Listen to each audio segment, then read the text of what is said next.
Today's youth face many issues in the criminal justice system.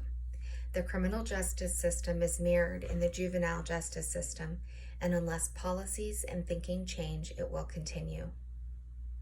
1 in 6 juveniles is a victim of property crime. That's 40% higher than adult rates. In 2007, for every 1,000, 46 African American males, 47 white males, 46 African American females, and 36 white females were victims of property crime. Regarding homicide victimization, juveniles of color are a majority of the victims. African American youth offenders are overrepresented.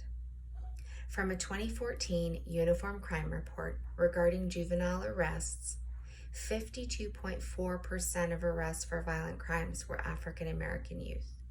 57% of arrests for homicide were African American youth. 71% of arrests for robbery were African American youth.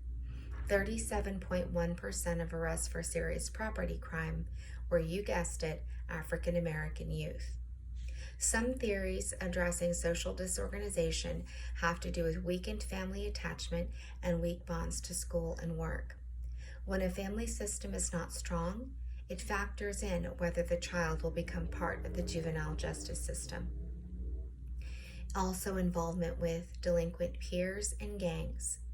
If children hang around kids who are breaking the law, they have more of a chance of offending themselves. This ties back into the weak family system. Many times a youth will turn to gangs for acceptance. The gang lifestyle can lead to offending, which can then land the youth in the juvenile justice system. Minority youth have a greater chance of racial discrimination in the juvenile justice system. Youth of color are more likely than white youth to be detained pending disposition, adjudicated delinquent, and waived to the adult court system. Minority youth are also sentenced more harshly than white youth.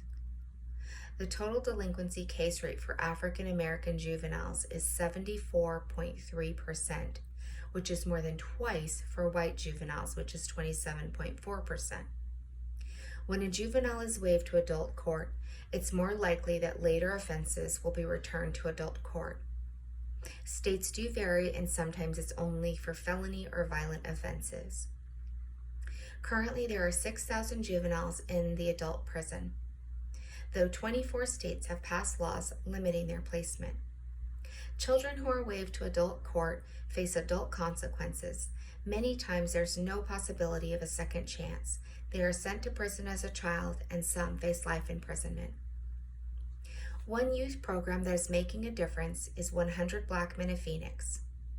Their mission states, 100 Black Men of Phoenix improves the quality of life for the community that we serve. The 100 has a successful model that is a proven blueprint for mentoring and developing young people into future leaders. Peer-to-peer mentoring and group mentoring is inclusive of middle school, high school, and college. They serve minority youth who are disadvantaged, disenfranchised, and low income. Their 4 pillars include education, economic empowerment, health and wellness, and leadership development. They provide support and services to help minority youth reach educational goals. They teach financial literacy and wealth building. They bring awareness regarding research, therapies, and the treatment of illnesses affecting African Americans. They have workshops for youth on life skills, moral character, and work ethic. 100 Black Men is funded by partners, sponsors, and supporters. 100 Black Men of Phoenix has mentored 2,000 kids. They have developed strong relationships with community, schools, business leaders, politicians, and first responders, and exposed kids to many career opportunities. While researching, I came across an article on PhoenixSoul.com that listed several foundations currently helping minority youth. This foundation spoke to me because of the impact that strong male role models can have, especially for disadvantaged youth. Minority youth are at a serious disadvantage when it comes to the juvenile justice system. Many come from low-income families and are then expected to pay for services like probation and legal fees. When the fees are not paid because their families can't afford it or they themselves are not working because they're children, their probation gets revoked and they end up detained. Staff in all areas of the juvenile justice system need cultural competency and diversification. All levels and parts of the juvenile justice system need to partner together to address the needs of today's youth, specifically minority youth. Every decision maker should be working together: teachers, officers, lawyers, judges.